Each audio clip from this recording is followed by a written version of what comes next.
Well, one thing that's become increasingly clear from the legacy media here in the United States is it doesn't matter what he does, whether he creates peace by ending ISIS, ending the war in Iraq, ending the war in Afghanistan, preventing a war with North Korea, not going to war with Russia, but keeping Russia from invading its neighbors. It doesn't matter what Donald Trump does. The Abraham Accords to bring historic peace in the Middle East, they still want to trash the guy. And the situation with Iran is a perfect example of this. First, Trump's a warmonger. He's in the pockets of the Israelis. The Jews control America. This is the nonsense that you hear in mainstream media.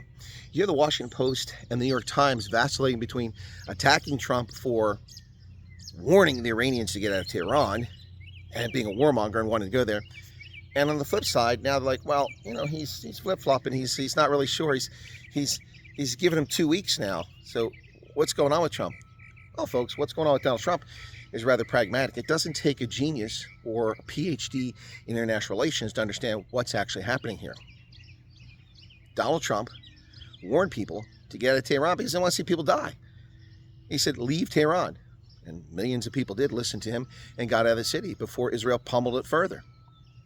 And the reason for the 2-week pause is quite simple, ladies and gentlemen.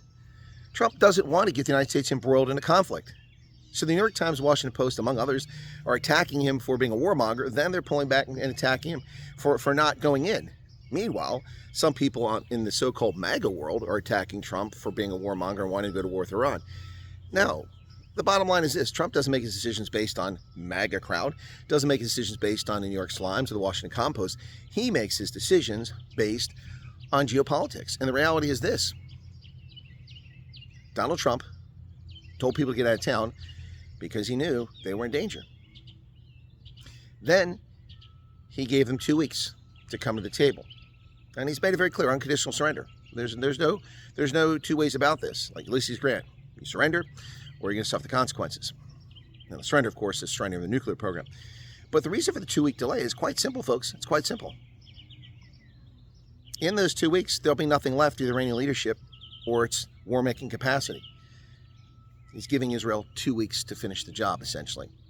I haven't heard any announcers, any analysts even mention that. Why the 2-week pause? Is it because Trump is vacillating, because he's weak?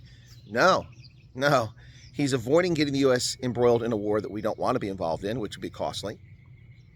And he's sitting back and allowing the Israelis to complete the job while putting a line on the ground, a marker for the Iranian regime to pay attention to. And that's the bottom line here, folks. Trump has given a warning. He's given 2 weeks. And the Iranians aren't smart enough to realize what's going on. Or they're just too stubborn.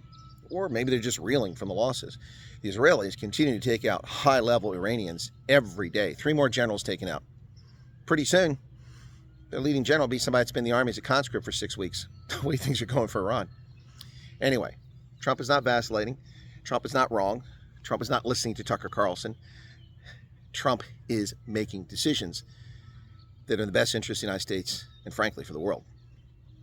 And the media needs to start paying attention to that instead of infecting news coverage with their opinion, because their opinion is obviously not very well informed. What say you, world? Any comments on this one? Cheers.